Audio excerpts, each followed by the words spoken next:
Ya Tuhan, inilah doa dan nyanyian hati kami. Kami mengasihi-Mu, karena Engkau terlebih dahulu mengasihi kami. Kami rindu memberikan yang terbaik kepadamu, karena Engkau terlebih dahulu telah memberikan yang terbaik kepada kami. Kami rindu untuk mempersembahkan seluruh hidup kami bagi Tuhan, karena Engkau terlebih dahulu telah mempersembahkan hidup-Mu yang agung dan mulia itu bagi kami orang berdosa ini. Karena itu ya Tuhan, inilah doa dan nyanyian hati kami. Lebih dalam lagi, kami mau mengerti rencana Tuhan, kehendak Tuhan, keinginan Tuhan. Sebab kami rindu untuk menyenangkan hati-Mu, ya Tuhan. Lebih dalam lagi, kami rindu untuk bisa memahami apa yang menjadi rencana-Mu bagi kami dan bagi gereja-Mu ini. Karena itu ya Tuhan, berbicara pada kami. Kami sudah siap, murid-murid-Mu ini sudah siap untuk membaca, merenungkan, dan akan bergandengan tangan berjuang bersama melakukan kebenaran-Mu, kehendak-Mu, rancangan-Mu, tujuan-Mu bagi kami semua. Hidup yang satu kali yang Tuhan mau percayakan kepada kami ini, kami sungguh mau pakai bagi kemuliaan Tuhan. Karena itu Tuhan, lebih dalam lagi kami mau belajar firman-Mu. Bicara pada kami, hamba-hamba-Mu ini, murid-murid-Mu ini siap untuk mendengarkan. Di dalam nama Tuhan Yesus, Juru Selamat kami yang hidup, kami berdoa. Amin. Jemaat dipersilakan duduk. Selamat siang, Bapak Ibu Saudara-saudara sekalian. Senang sekali boleh bersama-sama dengan saudara di dalam kesempatan yang sudah kami nanti-nantikan ini. Saya sudah mendengarkan tentang GI3 cukup panjang saudara ya. Setidaknya sudah hampir 2 tahun Pak Henry ya. Pak Henry ini selalu mempromosikan GI3 dengan penuh kebanggaan di setiap papernya, ya, di setiap tugas-tugas, sampai muncul strategic planning yang waktu kami dengarkan, kami sama-sama berdoa dan sama-sama mengatakan, ya Tuhan, kiranya misi Allah yang Kau percayakan kepada orang Indonesia yang ada di Jepang, ini sungguh-sungguh akan menjadi suatu kenyataan yang menjadi bagian daripada rancangan Allah yang indah bagi kerajaan surga. Saudara, saya bersyukur pada Tuhan. Sejak itu kami berdoa apakah Tuhan buka kesempatan untuk boleh melihat langsung saudara, dan kemudian melihat api yang saudara diwakili Pak Henry ceritakan di dalam kelas-kelas kami. Dan hari ini saya bersyukur, saya kira bukan kebetulan, dalam minggu misi saya mendengarkan tadi namanya Gaby, ya, menceritakan tentang pengalaman pelayanan yang indah selama ada di Thailand. Indah sekali melihat Tuhan berkarya di dalam segala keterbatasan kita. Saya senang sekali mengatakan kalimat ini kepada rekan-rekan saya ya saudara. Tuhan dalam misinya bisa pakai batu. Bukankah Tuhan Yesus sendiri mengatakan, batu aku bisa pakai. Batu itu bisa bicara. Ya. Tapi saudara, waktu saya renungkan kalau Tuhan pakai batu, batu itu bisa lebih efektif daripada banyak manusia, bukan? Coba bayangkan, kalau nanti yang hujan bukan hujan air ataupun hujan salju, tapi hujan batu. Ya, batunya nggak kecil-kecil, gede-gede gitu deh. Lumayan lah segini, sebola kasti. Ya, lalu jatuh kayak hujan. Lalu kemudian ada suara terdengar, percaya pada Tuhan Yesus, kalau enggak batunya gedein lagi. Saya percaya lebih banyak orang percaya Tuhan Yesus, lebih daripada pandemi saudara. Benar enggak? Tuhan bisa pakai batu. Tapi saudara, Tuhan tidak mau pakai batu. Tuhan mau pakai saya dan pakai saudara. Manusia milik kepunyaan Allah ini. Dan saudara tahu apa yang dikatakan Mazmur tentang kita, manusia ini? Dan Mazmur dikatakan, Tuhan ingat siapa manusia, siapa kita. Debu adanya. Tuhan tidak mau pakai batu. Tuhan mau pakai debu seperti saya, seperti saudara. Karena itu berada dalam misi Allah bukan sebuah keterpaksaan. Itu adalah sebuah kehormatan. Privilege. debu-debu seperti kita, boleh dipanggil oleh Tuhan, boleh dipercaya oleh Tuhan, diberikan sebuah tugas terpenting, bukan hanya di dalam dunia ini, tetapi di dalam kekekalan. Karena sekali lagi ini bukan tentang hidup atau mati, tapi tentang selamat atau tidak selamat, tentang kekekalan dan hidup di dalam rancangan Allah yang mendatangkan hari depan yang bahagia di dalam kekekalan itu. Karena itu saudara, pada siang berbahagia ini saya rindu kita semua bisa sama-sama belajar firman Tuhan. Dari sana kita akan telaah 18 gender di Thailand. Enggak saudara ya? Enggak. Saya juga enggak ngerti dan tidak pengen ngerti 18 itu kayak gimana. 2 aja bikin pusing. Apalagi 18 ya. Kita akan belajar tentang firman Tuhan di dalam Efesus pasal yang kedua saudara ya. Tak kenal maka tak sayang, hari ini kita bicara banyak tentang keluarga Allah, gereja adalah keluargaku, dan saya menjadi bagian dari keluarga GI3 sebagai tubuh Kristus. Saya datang bersama dengan istri, saya Michael, dan bersama istri saya Melly. Kami berdua bersama-sama melayani di Seminari Alkitab Asia Tenggara. Saya membawa kabar salam dari ketua STT kami bersama dengan keluarga besar kepada Pak Atsumi, pada Pak Henry, dan pada keluarga besar GI3 Tokyo ya, bersyukur pada Tuhan untuk bisa bersama-sama melayani Tuhan bagi kemuliaan Tuhan. Nah saudara, mari kita buka firman Tuhan. Gerejaku adalah keluargaku. Efesus pasal yang kedua ayat yang ke-11 sampai ayatnya yang ke-22. Silakan saudara bisa melihat Alkitabnya masing-masing. Saya akan membacakan pasal yang kedua ayat 11 sampai yang ke-22 ini di dalam terjemahan baru yang kedua ya. Jadi TB2. Demikianlah firman Tuhan. Karena itu ingatlah bahwa dahulu kamu sebagai orang-orang bukan Yahudi menurut daging, yang disebut orang-orang tak bersunat oleh mereka yang menamakan dirinya sunat, yaitu sunat lahiriah yang dikerjakan oleh tangan manusia. Bahwa pada waktu itu kamu tanpa Kristus, tidak termasuk kewargaan Israel, dan tidak mendapat bagian dalam ketentuan-ketentuan yang dijanjikan, tanpa pengharapan dan tanpa Allah di dalam dunia.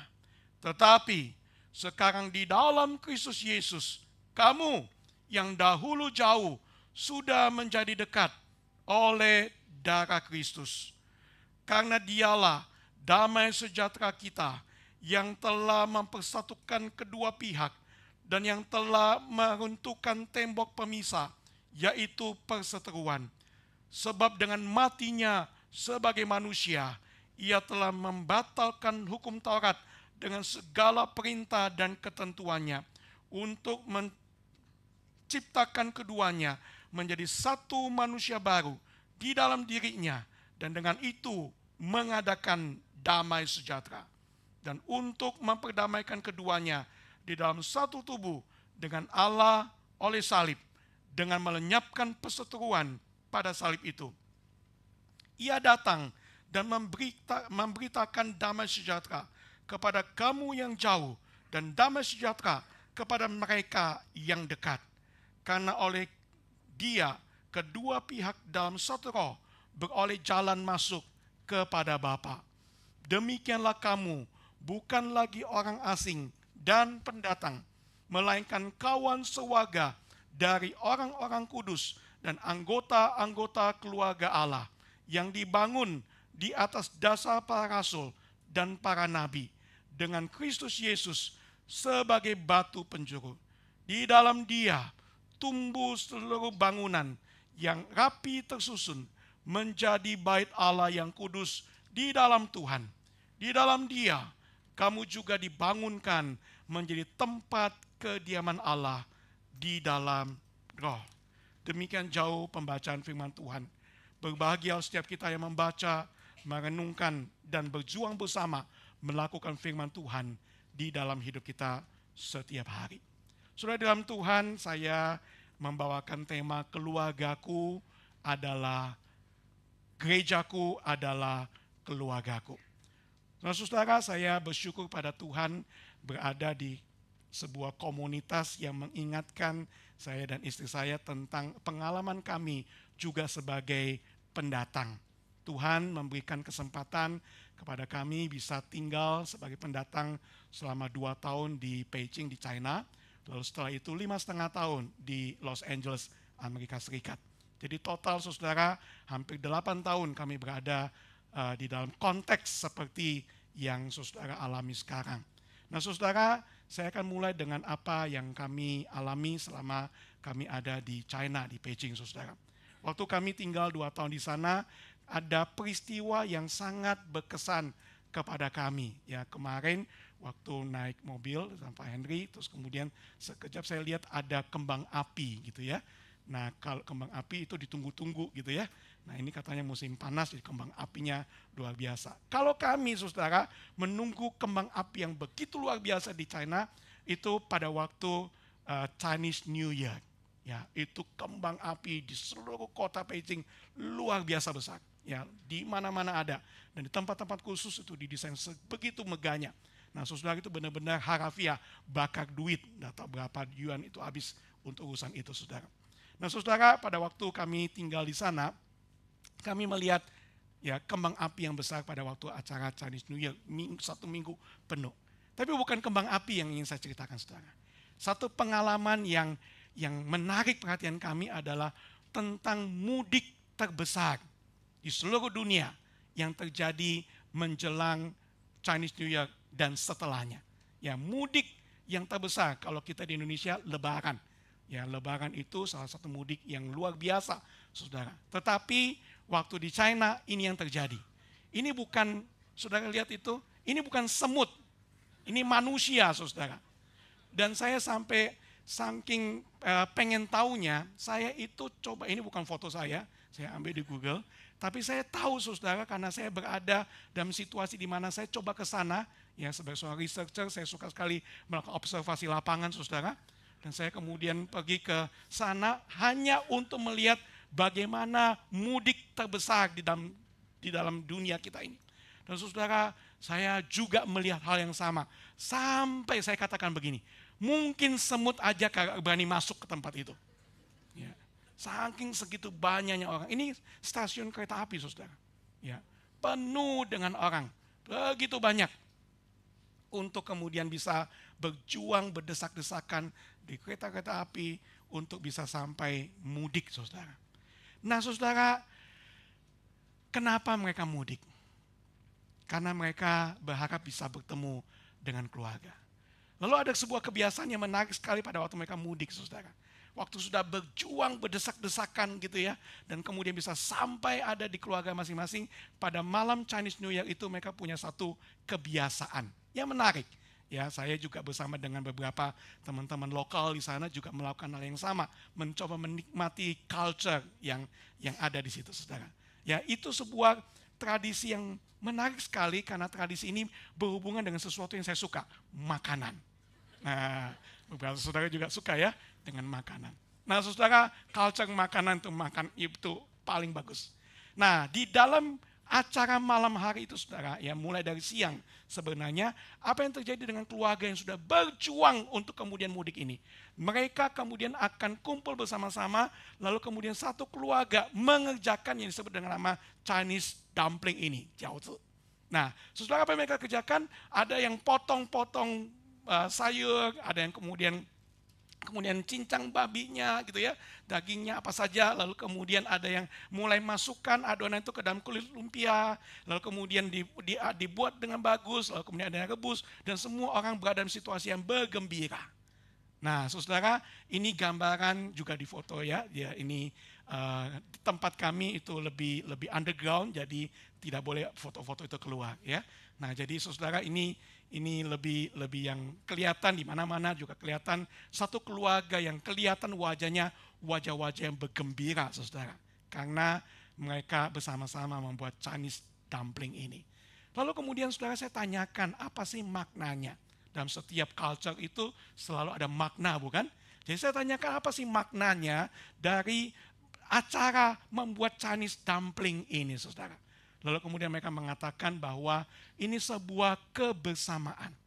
Satu keluarga kumpul bersama, sama-sama bekerja, ya. Tetapi bukan satu kerja sana, satu kerja situ, enggak.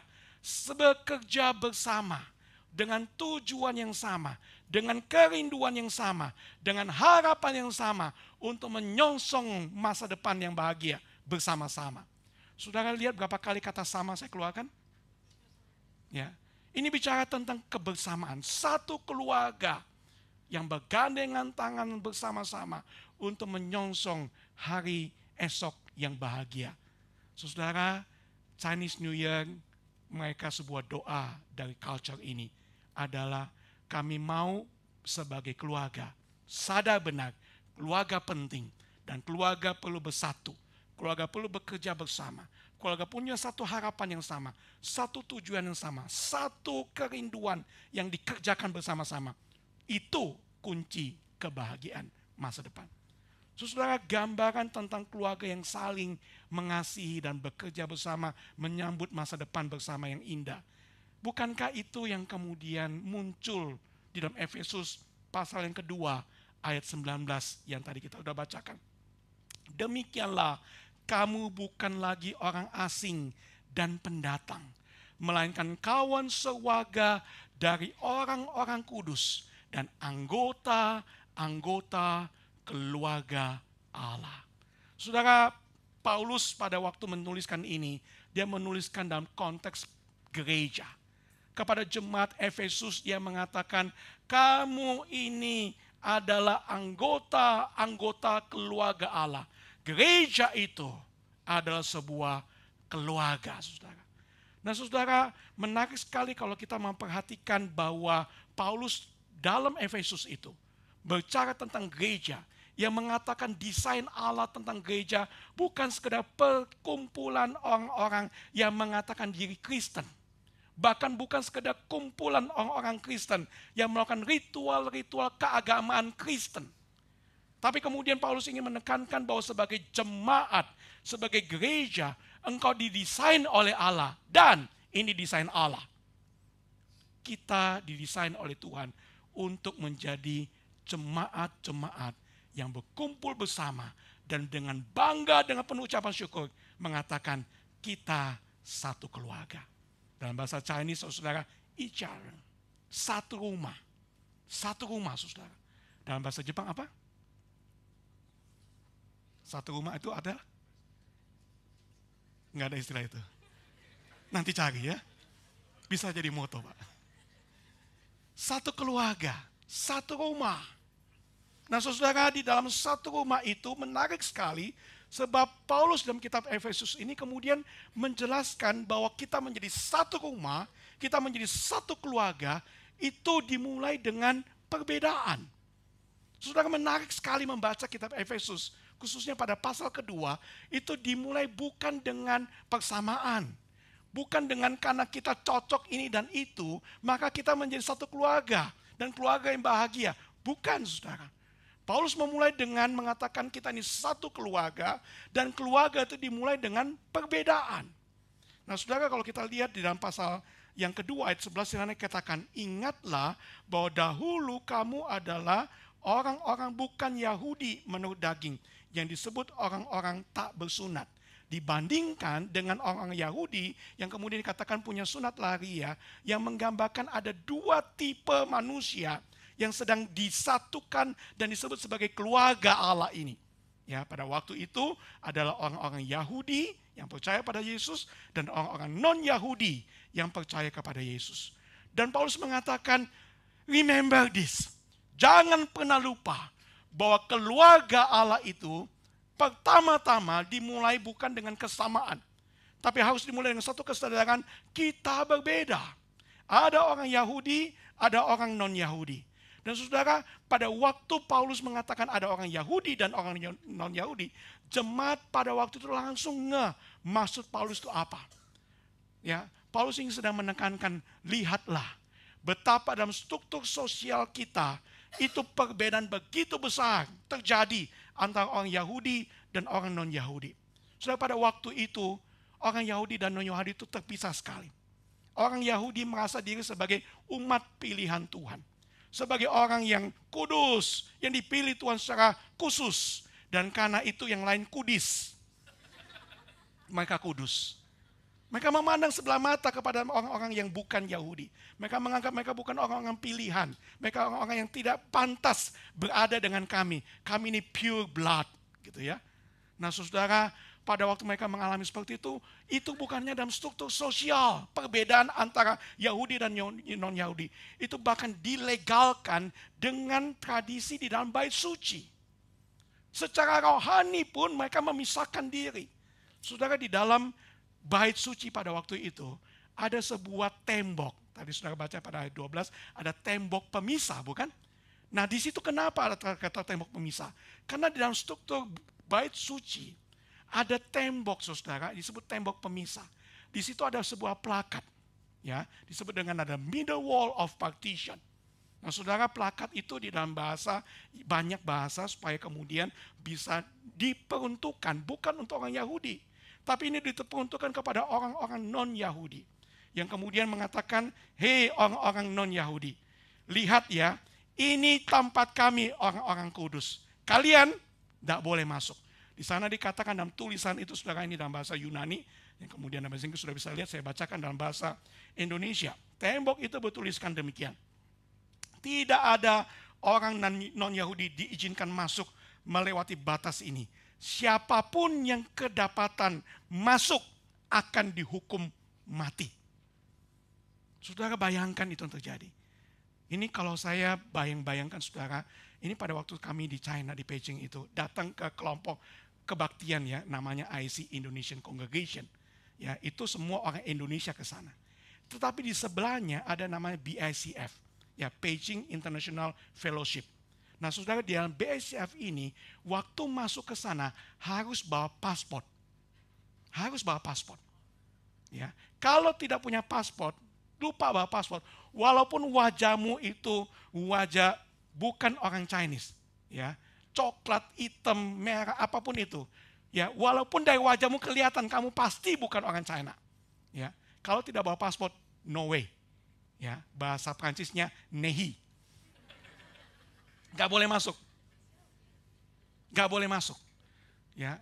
Sampai lupa bawa paspor, nggak boleh masuk. Nah, itu cuma nggak boleh masuk, saudara. Pada waktu orang Yahudi bertemu dengan orang non-Yahudi yang kemudian iseng, ya, untuk kemudian, ini di balik tembok ada apa? Kan gitu ya. Biasa makin dilarang kan makin pengen kan? Tahu ini ada apa. Di balik tembok ini ada apa? Lalu kemudian ngomong, coba masuk. Begitu masuk, saudara, bukan hanya dapat nehi. Enggak, saudara. Langsung kek. Ya, karena sudah diberitahukan. Ancamannya hukuman mati. Saudara, perbedaan sedemikian besar itu memberikan sebuah penekanan yang luar biasa. Bahwa pada waktu itu bahkan di bait suci, orang Yahudi dan non-Yahudi gak nyampur. Di sini menarik sekali ketika Paulus kemudian mengatakan kepada jemaat Efesus, hai gereja, ingatlah, dulu kita ini berbeda. Dulu kita ada orang Yahudi, ada orang non-Yahudi. Dulu kita ini terpisah. Dulu kita ini hidup sendiri-sendiri. Dulu kita ini memang berbeda. Tetapi hari ini kita semua disatukan di dalam kasih Allah. Kita ini satu keluarga. Saudara, bicara tentang perbedaan. Bukankah kita hari ini setelah menjadi gereja Tuhan, dikumpulkan di dalam tempat seperti ini? Menarik sekali memang memperhatikan gereja-gereja di luar negeri gitu ya, gereja-gereja imigran luar negeri. Itu kelihatannya satu bangsa Indonesia. Tetapi itu dari berbagai macam latar belakang, bukan? Latar belakang etnis di Indonesia, latar belakang budaya yang ada, latar belakang bahasa daerahnya, latar belakang kebiasaan-kebiasaannya, latar belakang ekonominya, latar belakang pendidikannya, sampai di sini mau jadi pemagang atau menjadi mahasiswa S3 atau jadi pegawai dan sebagainya. Ada banyak hal yang terjadi. Saya ngomong seperti ini karena saya baca survei saudara. Ya. Jadi cukup kenal apa yang saudara sedang alami. Nah, pada waktu saudara berada dalam berbagai macam perbedaan seperti itu, bukankah tidak mudah bahkan bagi kita hari ini untuk mengatakan kita ini satu rumah.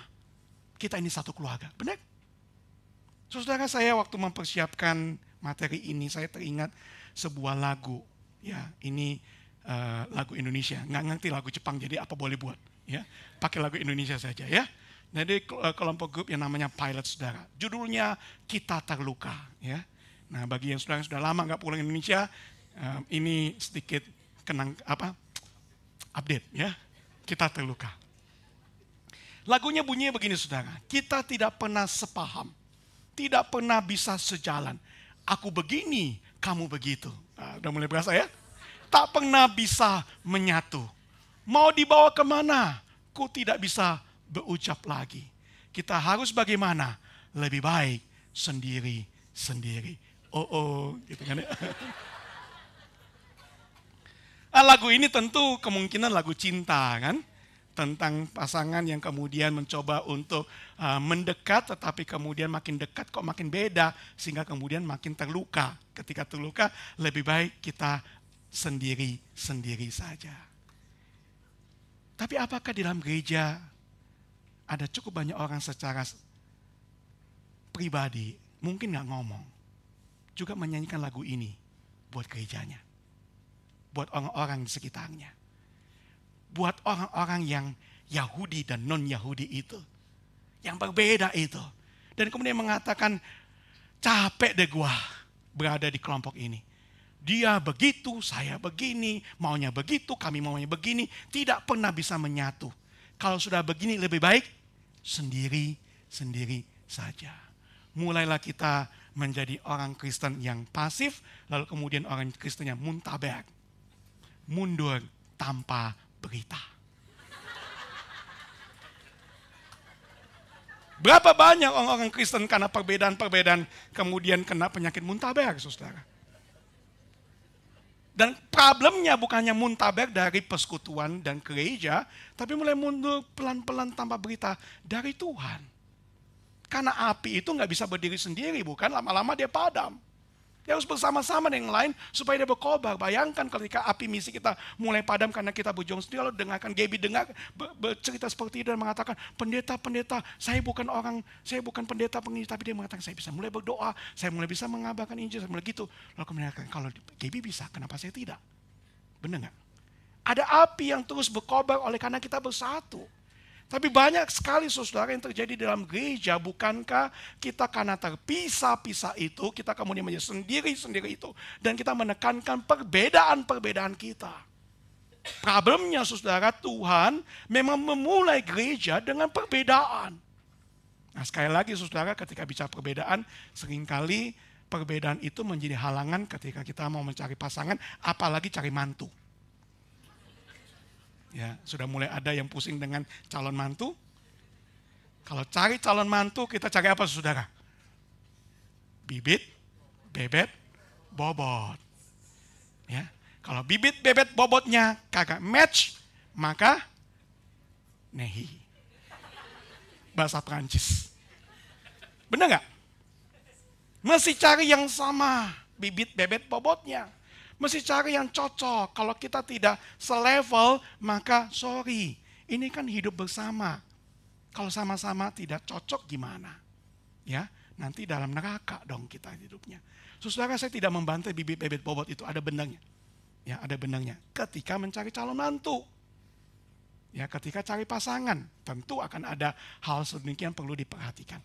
Tetapi saudara, ketika mencari gereja, atau ketika kita menjadi jemaat dalam sebuah gereja, dengarkan baik-baik. Desain Allah pada waktu cari anak-anak Tuhan yang dia mau satukan, kayak macomblang kan?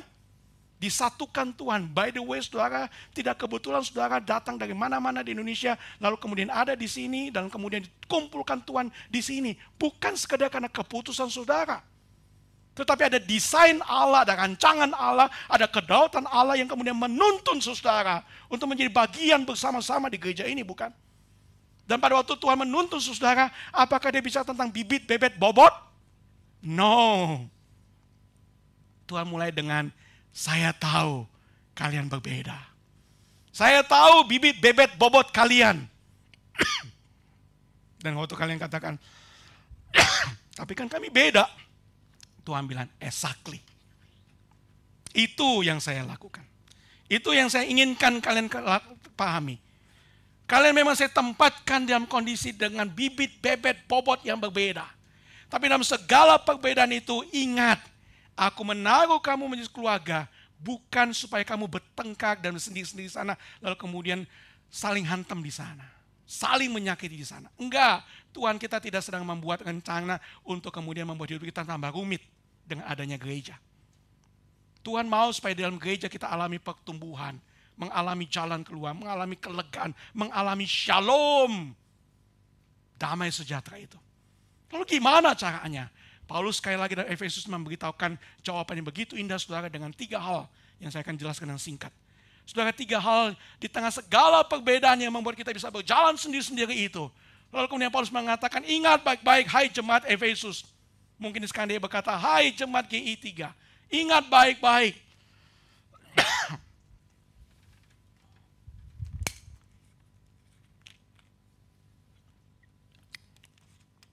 Di dalam segala perbedaan yang engkau rasakan bibit bebet bobot itu, ada 3 hal yang sama di dalam hidupmu. Dan itu akan mengatasi segala perbedaan-perbedaan itu. Dan akan membuat engkau mengalami gereja Tuhan yang menjadi keluarga. Apa itu, saudara? Yang pertama dikatakan, dulu jauh, sekarang dekat. Persamaan pertama yang Tuhan mau kita sama-sama sadari dalam perjalanan bersama kita sebagai umat Tuhan, dan perjalanan rohani kita bersama-sama ini, kita bersama-sama harus sadar, kita ini sama-sama dulu jauh, sekarang dekat. Pasal yang kedua ayat 12 berkata demikian. Waktu itu, dulu maksudnya, kamu tanpa Kristus, tanpa pengharapan, dan tanpa Allah di dalam dunia. Saudara, apa maksudnya jauh itu? Jauh dari Tuhan. Dulu kamu jauh dari Tuhan. Kamu tanpa pengharapan. Kamu tanpa Kristus, tanpa Allah. Kamu dulu sedang ngantri dalam antrian kebinasaan. Engkau bisa kaya, engkau bisa pintar, engkau bisa bodoh, engkau bisa miskin, tapi apapun situasi hidupmu, tanpa Kristus, tanpa Allah, engkau sedang ngantri dalam antrian kebinasaan. Dan antrian kebinasaan itu membuat hidupmu tanpa pengharapan. Gak ada jalan. Engkau akan berada dalam perjalanan yang pasti menuju kepada kebinasaan yang kekal. Dan dalam jalan yang pasti menuju kepada kebinasaan yang kekal itu, kamu yang jauh itu, sekarang oleh karena anugerah Allah, Allah yang mengasihimu, Kristus Yesus yang sudah datang bagimu, yang kemudian menyalibkan juga ada dalam kayu salib untuk menebus dirimu, supaya dalam kebangkitannya engkau mendapatkan keselamatan daripada Tuhan, kemenangan atas dosa dan maut, mengikuti Dia yang sudah menebus engkau dan sudah membayar lunas hutang dosamu. Kepada Dia, Kristus Yesus Tuhan seperti itu, akan membawamu yang jauh itu, yang tanpa pengharapan, tanpa kekekalan, tanpa Tuhan, kemudian diintervensi oleh Allah.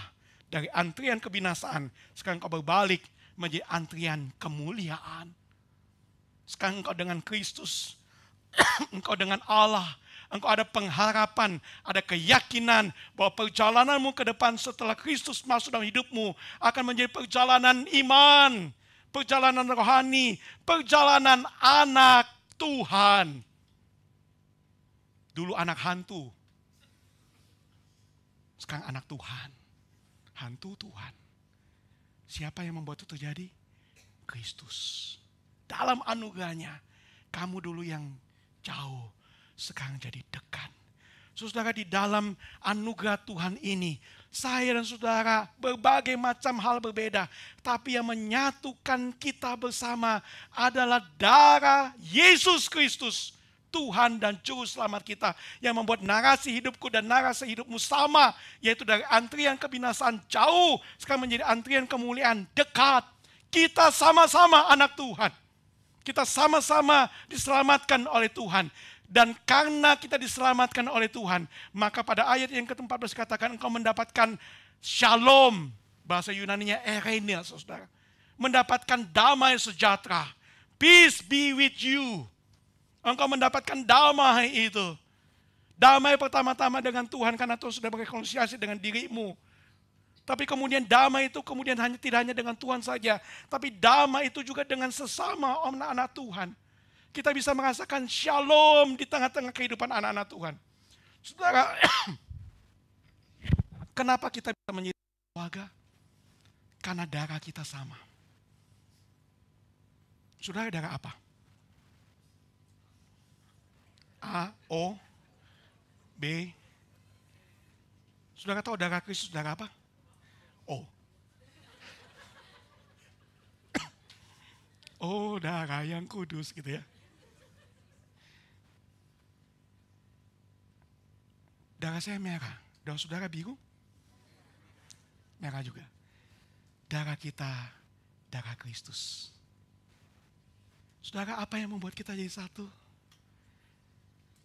Karena di dalam segala perbedaan hidup kita, dulu jauh, sekarang dekat. Dekat kenapa? Karena mengalir darah kita, darah Yesus. Kita ini saudara, darah Yesus. Coba bilang kiri kanan, kita saudara.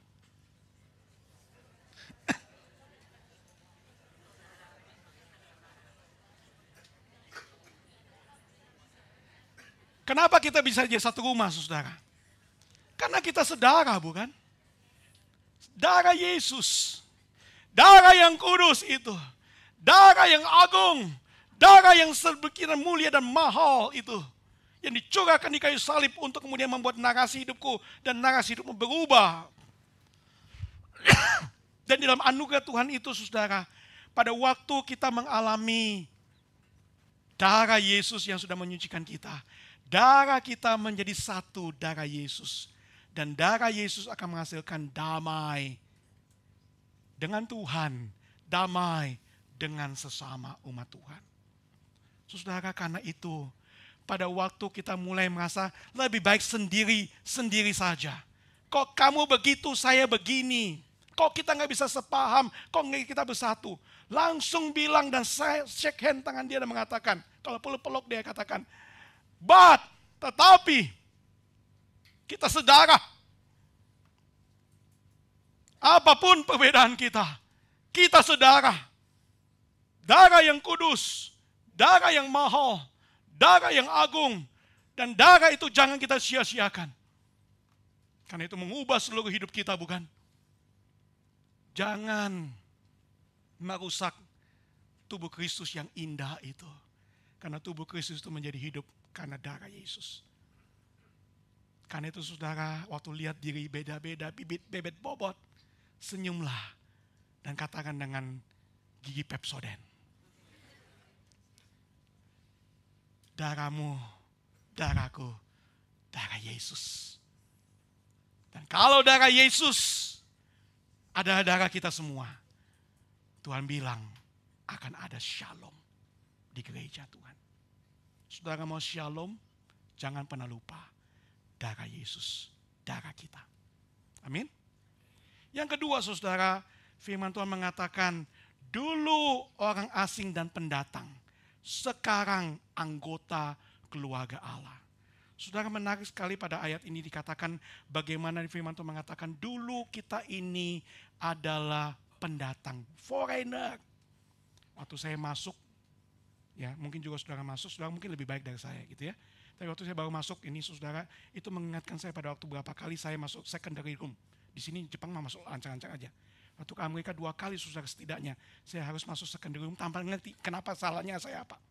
Tapi di situ saya merasa saya bukan orang asli. Saya bukan warga negara mereka. Saya warga negara asing. Ya, diperlakukan berbeda. Ya, orang-orang warga negara itu masuk pling-pling masuk gampang. Warga negara asing foreigner, situ ya. Kayak kemarin juga foreigner gitu ya. Paling enak waktu balik Indonesia. Bawa paspor hijau. Dan kemudian mengatakan, saya warga negara Indonesia. Teng-teng gitu ya. Saudara, firman Tuhan mengatakan, dulu kita bukan warga negara kerajaan surga. Dulu kita pendatang, dulu semua kita foreigner. Tapi dalam anugerah Tuhan kita menjadi warga negara. Tapi bukan sekedar warga negara kerajaan sorga. Firman Tuhan mengatakan bahwa pada waktu engkau menjadi warga negara sorga, pasportmu sekarang warnanya sama. Warna apa saudara? Kita anggap ungu aja ya. Ungu pasport kita, pasport warga kerajaan sorga. Saudara, kita semua punya pasport. Dan pasport kita adalah warga kerajaan sorga. Dan sebagai warga kerajaan sorga, Paulus kemudian langsung ingat baik-baik ya. Dalam pasportmu yang warga kerajaan sorga itu, yang warna ungu itu, di situ akan ada namamu, identitasmu. Dan di situ dikatakan, sekarang kamu bukan lagi orang asing. Sekarang kamu adalah bukan lagi pendatang. Kamu adalah satu rumah. Kata pendatang dalam bahasa Yunani saudara itu artinya tinggal di samping rumah. Stay beside the house. Tinggal di sana. Parakoi. Tinggal di luar sana saudara. Jadi tinggal di sana. Jadi kamu itu pendatang. Pendatang di mana? Di luar sana. Bukan satu rumah. Tetapi dalam anugerah Tuhan, dalam sayangnya Tuhan, dalam darah Yesus dan paspor ungu kita tadi, sekarang kita diterima masuk. Kamu bukan lagi pendatang. Kamu tidak harus tinggal di luar sana. Kamu masuk ke rumah yuk. Lalu kemudian kita lihat, kenapa saya harus masuk rumah? Karena sekarang kamu sama saya satu rumah, satu keluarga, satu darah, satu paspor. Saudara dalam Tuhan, kita ini satu rumah. Saya suka dengan kata ini, kalimat ini. Church is not something you to go to. Kemana kamu hari Minggu? Ke gereja. No. It's a family you belong to. Kemana kamu? Balik ke rumahku. Balik ke keluargaku. Makanya dari Gunma jauh-jauh ke sini. 1,5 jam katanya ya. Kenapa? Family. Ini rumah kita. Ini bukan tempat kita hanya sekedar beribadah dan kemudian checklist. Sudah ya Tuhan, hari Minggu gue checklist ya. Ya, sudah loh ya, berkati loh satu depannya, kan gua sudah datang ibadah, checklist. No. Ini bukan tempat Tuhan checklist kita datang atau kagak. Ini tempat kita kembali ke keluarga kita. Ketemu setelah 1 minggu mungkin kagak ketemu, kangen banget sama kamu. Kan kita saudara, kan paspor kita sama. Saudaraku, kita satu rumah. Dan karena itu jangan rusakkan rumah ini. Bangun rumah ini sama-sama. Seperti Chinese dumpling itu. Kerja sama-sama. Supaya setiap wajah di tempat ini, wajah yang penuh shalom. Wajah yang gembira. Kita sama-sama nyanyikan, ku kasihi kau dengan kasih Tuhan.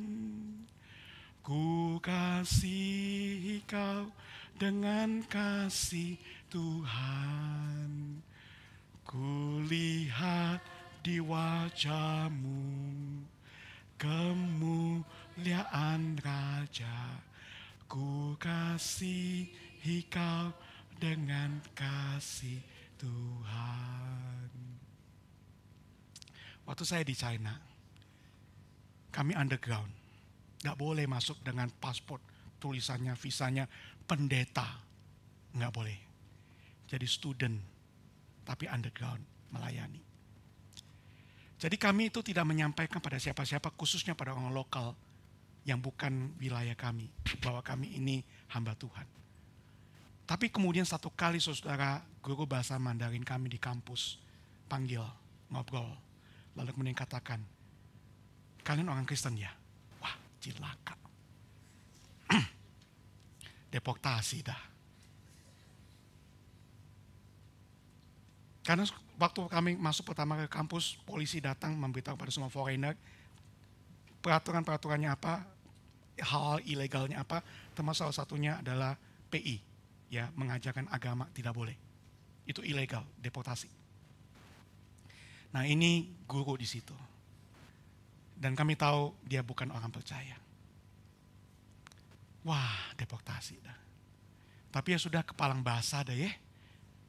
Sudah kita tanya, kok bisa tahu? Ya sudah, itu kita pengen injili sekalian. Ini supaya sebelum deportasi 1 jiwa kan? Kok bisa tahu? Kan ya? Saudara tahu apa jawabannya? Waktu itu dia masih ateis. Dia katakan, saya lihat kalian berdua.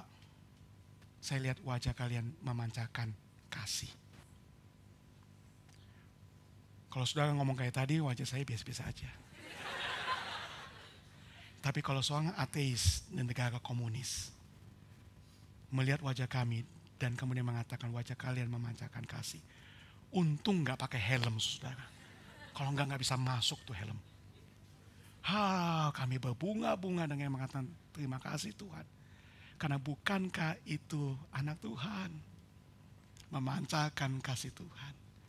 Dan kemudian saudara, kepalang basah kan? Kabarkan Injil, doakan dia. Sebelum kami meninggal tempat itu, kami peluk dan kami doakan dia. Dan kemudian di akhir dari semua percakapan itu, dia percaya pada Tuhan Yesus. Karena dia melihat wajah anak Tuhan yang memancarkan kasih. Yuk lihat kiri kanan. Wajah apa yang dipancarkan? Kulihat di wajahmu kemuliaan Raja. Ku kasihi kau dengan kasih Tuhan.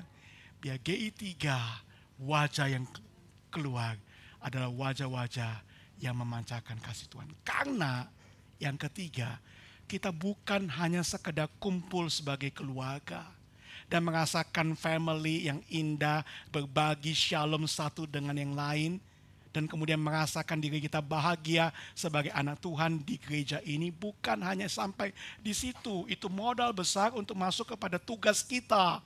Dan tugas kita ini dikatakan pada pasal kedua 19-22 tadi, bahwa kemudian di atas batu penjuru Kristus Yesus itu, semua batu-batu lain akan terbangun menghasilkan bait suci Tuhan. Nah saudara, setiap kita yang dulu adalah batu-batu jalan yang terserah kemana-mana, sekarang disatukan oleh Tuhan. By the way, ini desain Allah, bukan bibit bebet bobot. Yang sama tapi berbeda-beda, karena Tuhan tahu bahwa batu yang berbeda-beda ini dia mau satukan bersama untuk tersusun dengan rapi dengan Yesus Kristus sebagai batu penjuru. Supaya apa? Supaya di sana akan muncul bait suci Tuhan.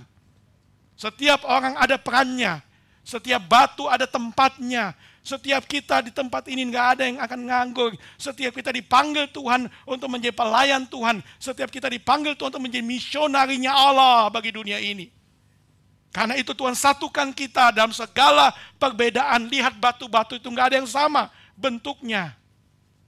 Tapi di dalam tangan Allah yang ajaib itu, yang mengasihi itu, yang akan atur semuanya. Dengan segala macam perbedaan kita, justru itu akan menghasilkan tim yang terbaik, bukan? Coba bayangkan kalau semua skill setnya sama. Kita akan sangat baik dalam hal itu, tapi tidak bisa jadi sebuah gereja, bukan?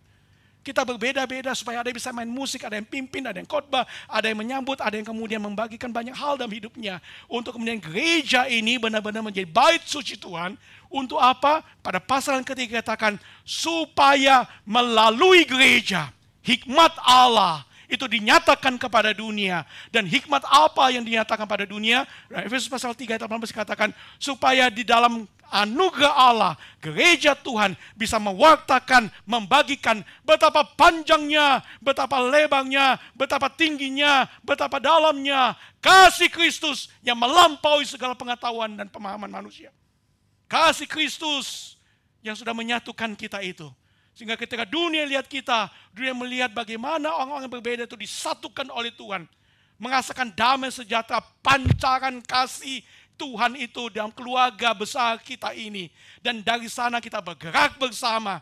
Batu-batu yang tersusun rapi itu akan menjadi fondasi dan bangunan bait suci Allah yang akan menyatakan kepada dunia betapa Tuhan itu hadir di tempat ini. Dan betapa kasih Tuhan itu akan dipancarkan kepada lebih banyak orang. Supaya lebih banyak orang mengerti, memahami, mengenal, dan kemudian merasakan kasih yang melampaui segala pengetahuan itu. Karena itu gereja Tuhan permisi bagi Allah. Dulu kita batu jalanan. Sekarang kita semua batu-batu bait suci Tuhan. Untuk melakukan misi Allah. Mana ada hidup yang lebih indah daripada rancangan Tuhan seperti itu. Dan Tuhan melakukannya dengan mengatakan, kamu bukan lagi orang asing. Kamu bukan lagi pendatang. Kamu keluarga Allah. Disatukan satu darah Yesus. Dalam anugerah Allah, kita menjadi keluarga Allah yang kemudian benar-benar akan merasakan kita satu rumah. Pancaran kasih Tuhan terpancar untuk bergandengan tangan sama-sama melakukan misi Allah bagi dunia. Kalau itu terjadi, GI3 mewujudkan desain Allah buat gereja. Dan gereja yang seperti ini, Tuhan mau ada di Tokyo dan ada di seluruh tempat. Pertanyaannya, adakah seperti yang tadi Gaby sharingkan? Kita mau mengikuti desain Allah dan mengatakan, Tuhan, saya mau join untuk hal ini. Mari kita tunduk kepala dan kita berdoa bersama. Secara pribadi datanglah kepada Tuhan dan katakan kepada Tuhan, Tuhan, aku punya cerita hidupku sampai ada di tempat ini. Aku tahu Tuhan punya rencana. Aku tahu Tuhan punya maksud. Terima kasih untuk GI3, rumahku, keluargaku. Tempat aku akan mewujudkan rencana Allah, misi Allah itu bagi dunia. Ya Tuhan, jadikan aku jemaat-Mu seperti kehendak-Mu. Saya mau GI3 ini sungguh-sungguh aku sebut sebagai keluargaku. Keluarga misi bagi Tuhan. Saya mau ambil bagian. Saya tidak mau tinggal diam saja. Saya bersyukur untuk GI3. Dan saya mau jadi bagian dari cerita indah Tuhan melalui GI3. Tuhan tolong saya melakukannya. Dalam sikap doa, mari berdoa di hadapan Tuhan. Bapa dalam sorga, dengarkan doa setiap anak-anak-Mu yang bergandengan tangan di dalam iman dan perjalanan rohani ini disatukan menjadi gereja Tuhan di Tokyo, GI3 untuk Tuhan. Karena itu ya Tuhan, biarlah Kau memakai setiap hamba-hamba-Mu, anak-anak-Mu yang Kau satukan di tempat ini untuk bersama-sama lakukan kehendak Tuhan bagi kemuliaan Tuhan. Ya Tuhan, biarlah Engkau memakai GI3 Tokyo dan GI3 di seluruh Jepang, supaya sungguh keberadaan gereja-Mu ini boleh menjadi alat di tangan Tuhan, mewujudkan misi Allah bagi dunia ini. Engkau pakai setiap anak-anak-Mu yang ada di tempat ini Tuhan. Engkau yang akan tuntun setiap langkah, supaya bergandengan tangan, berkontribusi bagi kemuliaan Tuhan melalui gereja-Mu ini. Dan sebagai keluarga Allah ya Tuhan, kami mengingat akan saudara-saudara kami yang berada di dalam pergumulan, baik di dalam pekerjaan mereka, baik di dalam keluarga mereka, baik yang di dalam kesehatan mereka. Ya Tuhan, tuntun, topang, pulihkan, supaya mereka boleh mengalami damai sejahtera yang daripada Tuhan itu. Engkau yang pimpin, Engkau yang sertai, dan pakai kami sebagai gereja-Mu, sebagai anggota keluarga, kami boleh memperhatikan dan boleh mendukung saudara kami yang sedang berada di dalam pergumulan mereka. Kami teringat untuk rekan-rekan kami yang akan kembali ke Indonesia. Engkau memimpin perjalanan kembali ke Indonesia. Engkau menyertai setiap rencana ketika kembali ke tanah air. Untuk rekan-rekan kami yang baru datang ke Tokyo, ke Jepang, ya Tuhan, Kau juga punya maksud dan rencana bagi mereka. Engkau berikan hikmat bijaksana, buka setiap jalan yang mereka butuhkan, supaya mereka boleh berjalan terus dalam tuntunan Tuhan. Dan perjalanan mereka selama ada di Jepang ini, boleh Tuhan buat berhasil oleh karena nama-Mu. Ini doa kami, ini permohonan kami. Biarlah misi Allah yang Tuhan sudah percayakan melalui GI3 ini, sungguh-sungguh boleh kami kerjakan di dalam anugerah Tuhan. Demikianlah kami berdoa, dan demikianlah kami berdoa seperti doa yang Engkau ajarkan kepada kami, murid-murid-Mu. Bapa kami yang di sorga, dikuduskanlah nama-Mu, datanglah kerajaan-Mu, jadilah kehendak-Mu di bumi seperti di sorga. Berikanlah kami pada hari ini kanan kami yang secukupnya, dan ampunilah kami seperti kami juga mengampuni orang yang bersalah pada kami. Dan janganlah membawa kami ke dalam pencobaan, tapi lepaskanlah kami daripada yang jahat, karena Engkau yang punya kerajaan dan kuasa dan kemuliaan sampai selama-lamanya. Amin. Tuhan Yesus memberkati. Kita saudara. Amin.